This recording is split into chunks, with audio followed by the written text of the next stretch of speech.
இவன் பைரவா.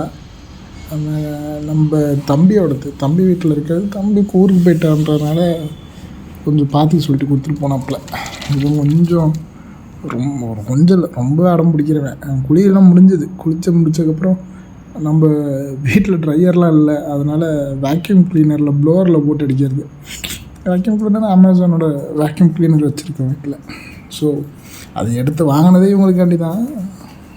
ஹேரில் வந்து பயங்கரமாக ஷெட்டாக விட்டுன்றதுனால வேக்யூம் க்ளீனர் இருக்கும். அதிலே ப்ளோயரில் மாற்றி விட்டு அந்த காற்று அடிச்சுட்டோம்னா கொஞ்சம் ஜாலியாக உட்காந்துருப்பான்.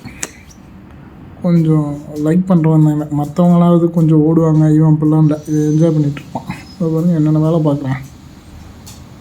கொஞ்சம் ரொம்ப நேரம் ஆகிடுச்சு, அதனால் ஆள் வெளியில் போகணும் அப்படின்றது கதவே பார்த்துட்ருக்குறான். நம்ம பண்ணிட்டு போங்கடா, நான் பாட்டு விட்பேன் அப்படின்ட்டு. ஸோ அவ்வளோதாங்க. Bye bye.